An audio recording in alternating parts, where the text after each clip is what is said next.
Hey, hey, hey. It is Trash Talk Thursday. Except we're not going to trash talk anything. I'm just kidding. So, tonight, guys, my brother's going to jump on with us in a minute. Um, and so, I appreciate you guys jumping on. Hopefully, you guys saw that it was going to be Brandon and I tonight. We've got some cool things that we want to talk about. And so, if you don't know my brother, one of the unique things about Brandon, um, and I always talk about Brandon in different ways. Um, but one of my favorite things about Brandon is his ability. Look at the clean face. This is what happens when you have to get a job. They make you try to look professional. This doesn't look professional, but I had to shave. So, hey Tim, how you doing? So, one of the most special things that I have learned about God from Brandon is how to have a loving, kind, compassionate heart. I watched Brandon over the years be someone who was empathetic and sympathetic, but learn how to change that to true compassion like Jesus. And it is something that he has been an example for me and a challenge in my life to learn the true compassion of Jesus. And Brandon now lives in Mexico with his wife and four children. And here he is. Hey, Brandon, what's up, man? Hello, greetings from Mexico. Now, where in Mexico?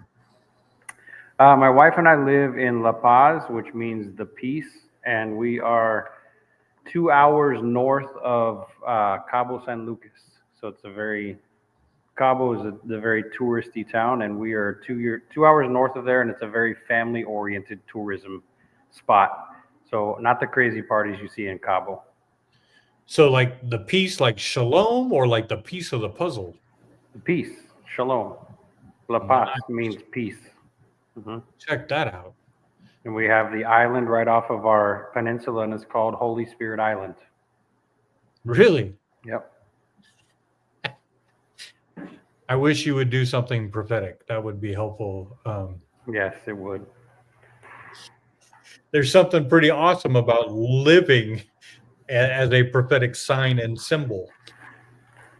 Yeah, it's nuts. When I knew about these things, I it was hard to really come to grips with the fact that we were living in a place called Peace and had Holy Spirit Island, and there's all kinds of other things too, parallels that with names and things around here that really blow your mind. That's amazing. So, hey, Kimberly, how you doing? So, one of the things that Brandon and I are on here is to ask of everybody some help. Brandon, tell them what you have done and what you are doing this year. Yeah, my wife and I have looked for different avenues of ministry and to be able to do outreach here in Mexico. I mean, where we live, La Paz is definitely a beautiful place to come and visit, but it also has its economic challenges for local people. Away from the boardwalk and the tourism areas, you have different communities that really are forgotten. They're not taken care of. We don't have systems here like in the United States to catch people. You know, they kind of fall through the cracks. If they don't have somebody in their family who has the means to take care of them, then they get forgotten. So we've started something through a friend of ours who had met this group of people outside the city, and it's a group of families that came here with the promise that they would be making higher pay and have a better life if they came here. And the truth of the matter was that they came here, they're getting paid the same amount they were getting paid back in their home state in Mexico, and the situation just terrible. So the people live in very humble environments, very poor communities, and so we partnered with a couple of different people, and a lot of people helped us raise money to be able to The last event we did for Christmas, we were able to raise money for a toy for each child, an outfit for each child, and then also a blanket for each child. And we had a big event with piñatas and a bouncy house and music and lots of games and food.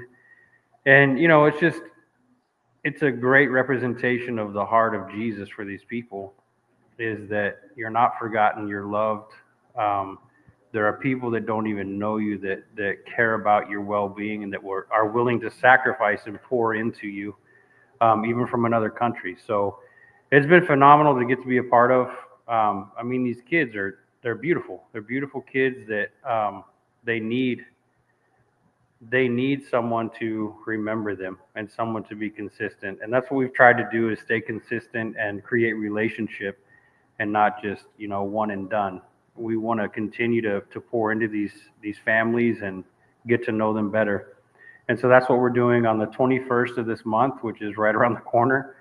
We're doing a similar event, and we're trying to raise the funds to be able to do a similar event with piñatas and have a big old Christmas party for these beautiful kids. Hey, what's up, CJ? Bro, it's been a long time. CJ, what's up, bro? Hope you guys are doing well. Hey, dude, listen, here in Texas, it's like 28 degrees, and we had some snow flurries. The pictures I threw up, that doesn't look like Christmas. What kind of weather you guys having for Christmas? Right. Today it was 80 degrees. Oh, bummer. Yeah. I put my sweater on yesterday morning because it was pretty cold in the morning, but as soon as the sun comes out, it's 80 degrees, man. It's very hard. It does mental tricks on you because it never feels like Christmas here, like the weather. I don't ever know what time of year it is because we have hot and then not so hot. Those Dude, are our seasons. Sam, you gotta go there. Dude, Sam's in Ohio, so they have almost like an eternal winter. No, that's why this place is so popular, is people come here from Canada, the United States. They come to escape the snow. So they have vacation homes here and they stay here during the winter. Dude, it's beautiful. We already had some people say, hey, where do we give? So if you guys go to legacydreamers.com, there's a donate button. You'll find a drop down that says Mexico, so that we can send them all the money to take care of the remaining children that they have. We need to nail about $3,200. That's what we're looking to get so that we can take care of. And the total amount of kids we're looking to take care of, Brendan, it was 75,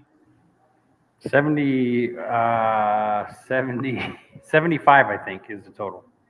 75 kids, and we need about $3,200 to make sure that all those kids get a Christmas that that they actually get the meaning of Christmas as well. Somebody that shows them love and kindness, being Jesus, who went about doing good and healing all that were sick. So dude, tell them a little more. Like when you guys do stuff, you give them the gifts, but you also, I love the story of the hot dog vendor. Yeah. Talk about the lady. Hey, Amelia, talk about the lady that you guys, will you be using the same lady again this year? That's a good possibility. We have to contact her, but yeah, we believe in blessing the community you're in. And, they have in that area, there's a lady who has a hot dog cart. If you've never been to Mexico, that's like the go-to late night snack, is you go to the hot dog cart. They put everything on it. So I don't eat them. I don't like mayonnaise and sour cream and all that stuff, but it's a hot dog wrapped in bacon with all kinds of fixins on top of that. And it's very popular here. So we contacted the lady who had a hot dog stand in the little town there and asked her if she would let us pay her to basically cater the event. And she was blown away. She's like, absolutely. So she was able to make, in that one day, what she would make in, I don't know how long, but it was, about 150 hot dogs. and they, charge 30 pesos for a hot dog, which is like $1.50. So she was able to do that in one day, what would take her probably a couple of weeks to do. And it was awesome because they get to participate in blessing their own people while they're being blessed. So it's a very cool experience. We really got to see a lot of fun things happen the last event we did. And so this event this year, when is the exact day it's going to take place? It's going to be Saturday, the 21st. The We're doing 21st. at 9:00 in the morning is when we start. So next weekend, not this coming weekend, but the following. Yep, that sounds about right. Yeah. So we have, ladies and gentlemen, we have a week and a half. So if you guys can help, if you know someone that can help, if you know someone that doesn't want to help, but you want to make them help, now's the time.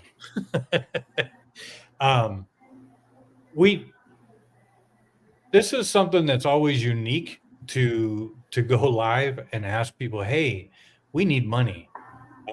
It's not something that I would say I'm not very good at. But I love seeing people blessed. So I think, you guys know, if you know us too, then you just know this is what we do. This is a way to demonstrate Jesus. And it's not just money that we're asking for. We're not dumb enough to think that money contribution is the only way that you can contribute to this. We know that people will pray. We know that is the driving force, is prayer. We know that some of you guys will actually send us encouraging words that will propel us forward. So we welcome all of that. We're asking for, and sometimes I think that we neglect that piece. So we come on and we say, hey, there's $3,200 that we need. And we just expect that since you're our friends and we know you, that you're going to pray. So let me not neglect that. Just remind you, hey, the place of peace that Brandon and Yadi and their children are living in is requesting you to bless it, so that the children from the surrounding areas begin to live in a place of peace. And hey, Shannon, and as even Shannon used the word shalom, we know that that's a word that is pregnant with answers for everything. And so that's what we're praying for. That's what we're hoping for. As CJ said, that's the hands and feet that Brandon and Yadi are going to be, is the hands of peace that step into situations and show and demonstrate the love of Jesus, the kindness and generosity of the kingdom. So thanks, guys, for being on here with us. So Brandon, what would you say? What else do you want to share with everybody? Well, I would just say too, I have no problem whatsoever asking for money for this. If I were asking for money for myself, that would be a completely different thing. I don't like that. I'm not that kind of guy. But asking for people to step into transforming someone's life, that's an easy ask. Yeah. Because for me, I see the fruit in these little children's faces that there's hope. I don't know. There's so many different things that go on emotionally in these kind of events. There's days where I'm crying about it. There's days where I'm like, this is super exciting, because you run the gamut of emotions when you see people in these situations. But again, it's one of those things where I know God's heart is in this. I know this is what matters to him. And so for me, it's exciting that I get to be a part of it. And, for those of you, if you don't know me and you're on here, anything that you guys donate is 100% going to these children. My wife and I don't have any admin fees or anything like that. We're just trying to get these kids gifts and make an amazing Christmas. So I love and appreciate all of you and your willingness to be a part of really what God wants to do. This is a kingdom thing. This is not a Brandon and Yadi thing. It's not a Mexico thing. This is a thing that is on God's heart to do, is to love the people that everyone else forgets, to step into a gap that no one is filling and saying, I'll do it. I'll step up for this. So it's an amazing blessing. It's a great feeling, but it's also, it takes more than two people. You know, it takes a lot of people to step up and say, I want to be a part. Now you don't have to answer this because we didn't talk about this before, but um, can I ask you about how your kids did with this last year? Yeah, then my kids loved it. Um, we're Listen, I've never been a traditional person ever. Those that know me from back in the day in church, heck, I went to Dallas, Texas to escape what was going on in Vacaville in the church.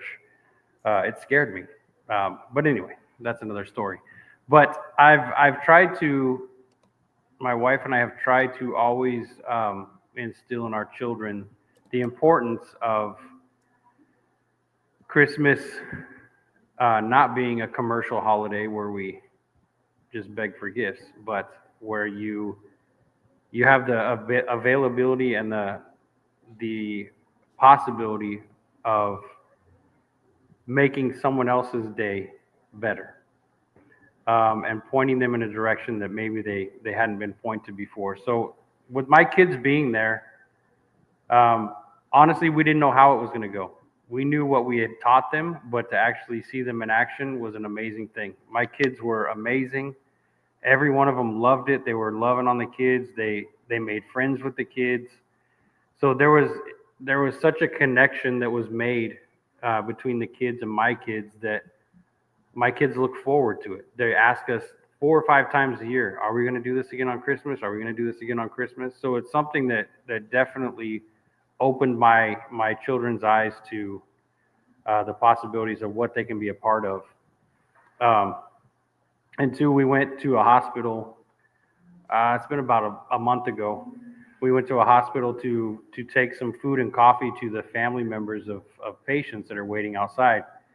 We gave them some burritos and coffee, and my kids, without missing a beat, just stepped in and started handing out burritos to people and praying with people, and it was unreal. As a father, you think you're raising your kids the right way, but then to see them in action, it's an amazing sight, and it's very humbling, honestly.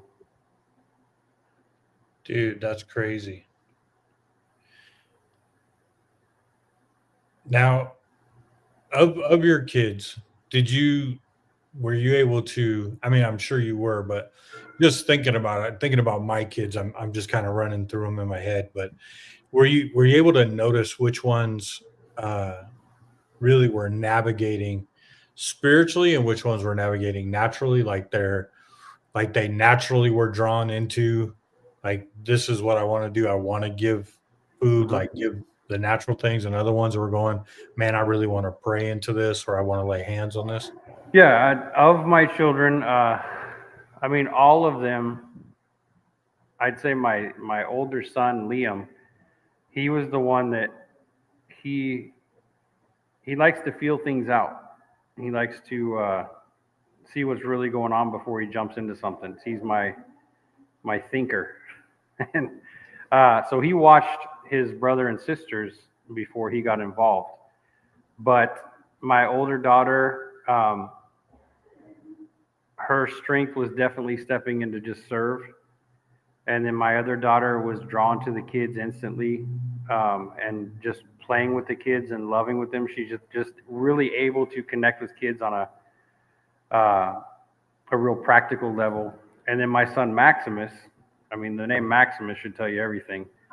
There's no fear in that kid, and he was going around and praying with people. We have a friend who's a doctor, and she was praying for people, and he was going with her to pray for people, and so was my other daughter. So yeah, it's a unique thing to see people step into their roles and their identity and the strengths and who they are. You see little glimmers of it, but when you actually step into a ministry role, that's when everything starts to pop off. And how many of those little kids, like, times like that, man, when I've gotten to do that, there's always like 3 or 4 kids I'm trying to take home with me. Yeah. Uh, but when you were doing that, was there any little kid that stuck out to you last year? Oh, there's a whole family. There's a family of, I believe there's 5 kids in this family, and the grandparents are raising them. The mother is a drug addict and in and out of rehab. And so the grandparents raise these kids, some of the most beautiful kids, well behaved, just amazing. And they all have the same face. I mean, they look exactly alike, but I think the oldest one is probably 12 or 13 and the youngest is like 5. And just beautiful kids, man. And so you kind of gravitate, like you said, toward these kids, and you end up spending most of the day right next to them. Like they're with you the whole time. They're helping. They want to be part of everything, and you're temporarily adopting someone for the day. And then when you leave, you have those people in your heart. You have those people in your mind, and you want to continue to do something in their life that means something. And that's always been our heart, my wife and I, is that anybody can go in for a day, but to make a lasting difference in someone's life, there has to be a commitment, and it's going to cost me something for that. Yeah. And I love it because at the end of the day, I know that I gave something so that another person could benefit from what I gave up. And so it is it's an amazing thing to see. I don't know, man. Like you were saying earlier, when the compassion comes on you, you can't say no. You really can't. And I've been blessed to see so many times in my life where you can be sympathetic for a person, and you have a good conversation or whatever with him. But when the compassion of Jesus comes on you, I'll become a blubbering mess any day of the week. I don't care. If you need to cry, let's cry. When the compassion's on you, it's something that moves mountains. It causes things to shift in such a way that you'll never be the same, and they will never be the same. And it's an amazing thing to get to be a part of. When you said that there are people that stay in your heart that you walk away with, one of the things that always keeps me in awe is the way that God has allowed us to do things with Him that are just indescribable. And when you said that, it reminded me when Mary was visited and told that she would give birth to Jesus. It says that she pondered these things in her heart. She held them, she pondered them. Are you able to make any correlation of carrying these people in your heart the same way that Mary carried that promise? I know that that's a different type of question, but Yeah, I do you think, see your correlation, or do you have that kind of correlation? no, I do. I think,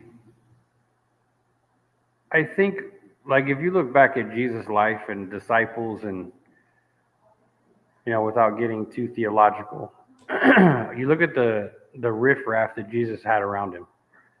A guy that he knew was going to betray him, and was like, "Hey, come sit next to me." You know what I mean? It just that whole world. What sticks with me is that when you have relationship with someone, or you're trying to build that relationship, you have to come into it with a heart that is moldable, flexible, but at the same time willing to make room for others. And so when I have these kids in front of me, and then I walk away from them, I feel not just like, I don't feel just like a sense of, I'd like to do more. I feel a responsibility. I feel like God put something in my hands that He's asking me to be responsible for and to nurture and to continue. And it's a very serious thing. Like I look at that, like I'm saying, like the disciples, I think Jesus wasn't just like, hey, go do this, go do that. Like He felt a responsibility, not just to show by example, but to create a space in His heart for these guys that were, who they were. And so I feel that. I feel like God is saying, I'm giving you this not to take lightly. I'm giving you the opportunity to intervene in people's lives and to be a voice, but you have to be responsible for this. And so I walk away with that like, okay, so what do I do with that now? And you have different things like, okay, we're going to do an event, this kind of thing. Like, but I'm a dreamer by design. And so I start thinking outside the box, which, sometimes it's awesome, but sometimes it has to be practical. But I start going, I'll give you an example. The first time I went to Mexico, I was probably 13 years old. That was our first trip. We went with Scott Gossenberger, with Doris Solak, and we went to Ensenada. Mhm. We went to a little village. I've gone to that village since. It's still there. But we went to this little village outside of Ensenada. And I remember being 13 years old and in a church service, bawling my eyes out at 13 years old because these kids wanted shoes, or they didn't have shoes. And they're walking around the streets, and that was normal for them. They weren't worried about it. But for me, I was like broken. I was like, why don't they have shoes? And I remember going back home, and I had that sense of responsibility at 13 years old. Like, I've got to get them bikes. I've got to get them shoes. Completely out of my hands at 13 years old, but my heart was in the right place. And I still have that to this day. Being an old man, I still have that sense of responsibility and that sense of dreaming, like, oh, what it will be like if we could build a center here where they could come and get resources, Mhm. things that are practical that could happen, but things that are out of my hand, obviously. Yeah. But I think when we have that, we take that responsibility for someone else's life. That's what he's talking about in the Bible when he says, greater love has no man than to lay his life down for another. This costs something. This is not, it's not easy. Yeah. We're laying down a piece of ourselves to be able to hold someone else's life up, and that it's a sacrifice, but it doesn't feel like it. It doesn't feel like a sacrifice. It feels like God is in this. This is a blessing, and it's fun to be able to be a part of it for real. Well, one of the things I would say about that responsibility, when we see Jesus, when the little kids came and they tried to stop him, and he said, "Let all the kids come to me." Mm-hmm. And then later, Paul wrote, "You have many teachers, but you don't have many fathers." And if you've listened to people it's been about maybe a little longer than that, about the last 3 years, they kept saying, "Hey, it's a new era, it's a new time," different prophetic people and stuff. One of the things I think that we haven't understood is that it's a time where fathers and mothers can actually be presented. That it's time for teachers to kind of move out of the way and stop preventing the little kids from coming. That it's time for fathers and mothers to arise so that there's a space for a Judas. There's a place for Peter, who's going to annoy you to death. But a mom and a dad are more concerned about character and integrity than they are about those crazy little things that annoy everybody else. And so there's a lot of people that have come up with this internal responsibility, with the ability to dream, and they're now trying to learn how to marry that capability of being a mother or a father to the practical applications of doing that with people that aren't their children, of all ages. We're specifically talking about kids right now, but we need to learn that children of all ages need spiritual moms and dads to arise. Mm-hmm. And so I think that's one thing that you've been doing very well, Brandon, is not only just taking the responsibility, but looking for relationships that create the opportunity for someone to be spiritually nurtured by someone who has a father's heart. And so what I'll say, guys, is that this is what we're trying to create.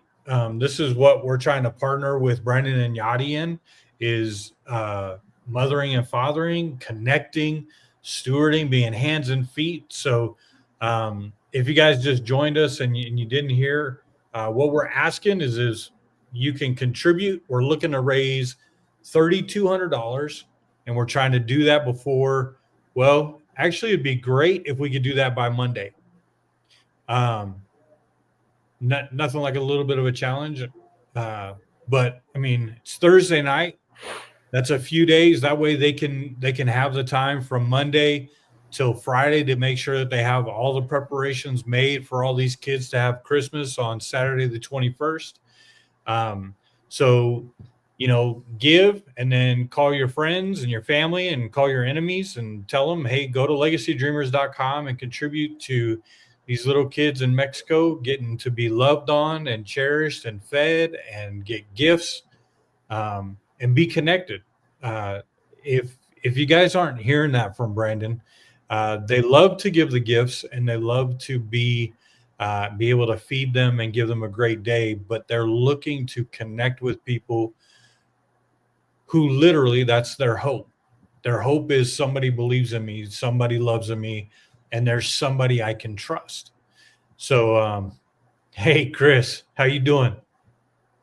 So we're asking guys, if you can, then jump on and click on legacydreamers.com. There's a little donate button. There's a little Mexico drop down, and pretty simple.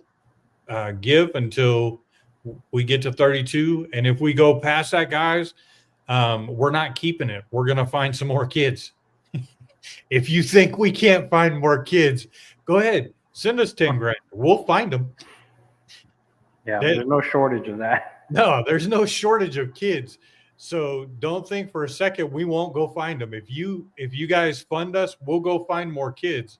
So that's what we're talking about. Give us the challenge of having to find more.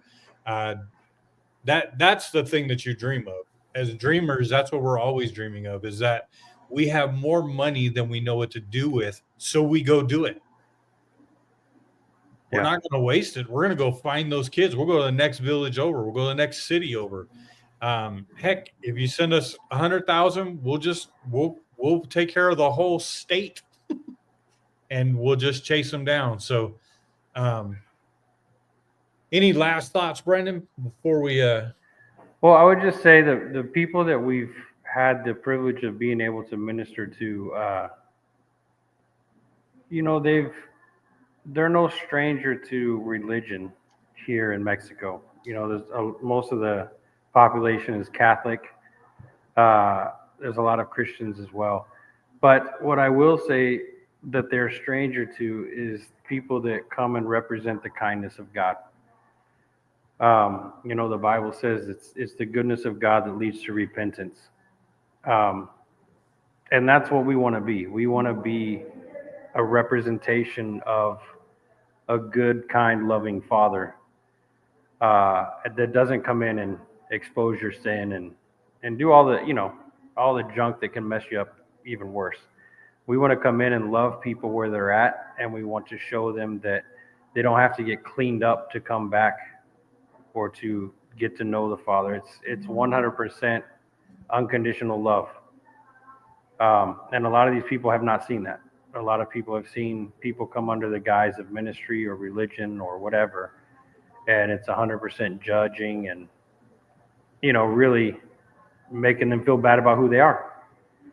And our approach is build a relationship and wait for that window to open to see God really transform their life.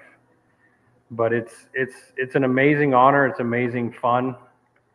And honestly, anybody that wants to ever come down and see a beautiful city and participate in any event that we do, you're more than welcome.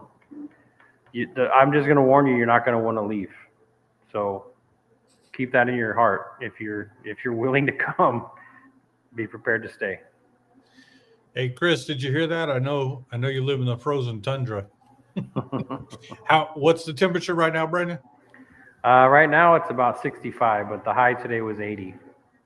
So, Chris, just in case, just letting you know, if you're looking for somewhere to find some solace from the frozen tundra. Yep, this is the place. So,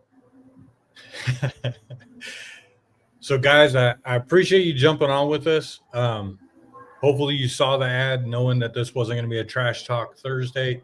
The one thing we are trash talking is what Brandon said.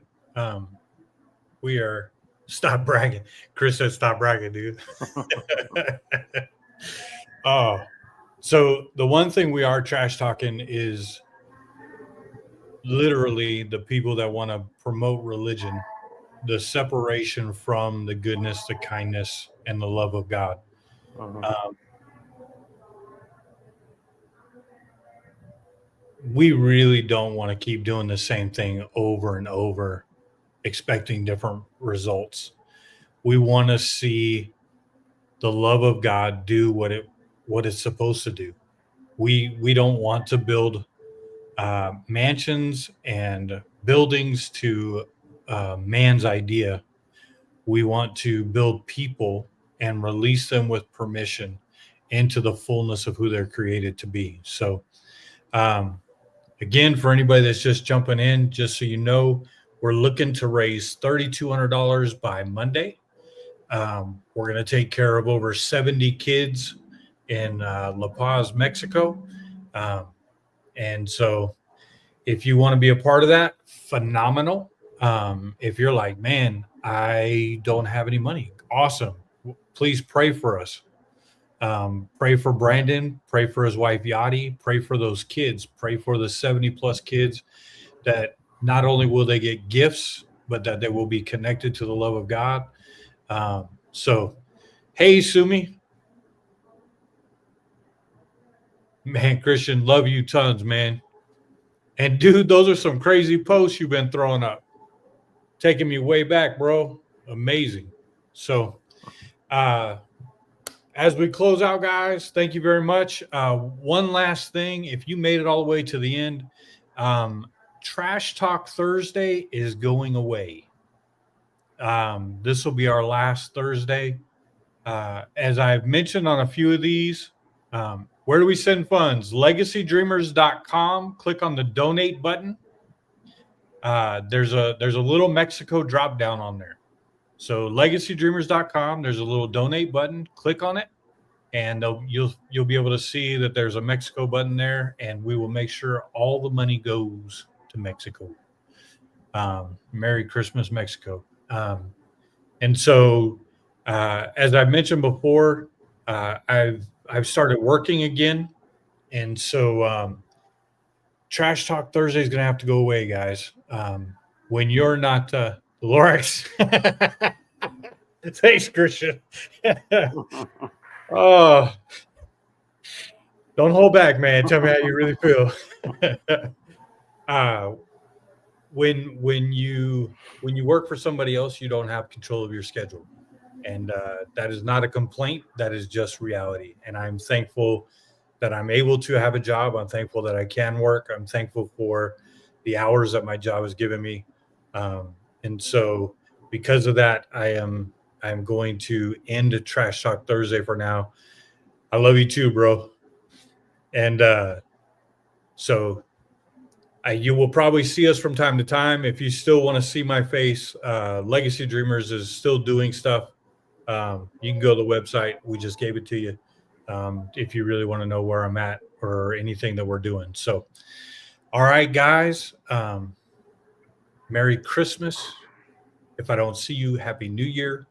And thank you guys. All of you that have already started giving, all of you guys that are sharing this and telling your friends. Thank you very much. Make sure you are praying for Brandon and Yadi. Pray for crazy signs, wonders, and miracles. Pray for breakthrough financially for them personally, as well as for all of these children. And let's see this Christmas for all these kids actually be a Christmas where Jesus is celebrated. So thanks, guys. And thanks, bro. Love you. And thank you guys for your time and your willingness to pour into something that is not even in your country. It's a huge blessing. And I look forward to putting videos and pictures and sending them to Craig, and so you guys can see the amazing fruit of what you sowed into. So thank you again for everything, guys. All right, guys. We'll see you soon.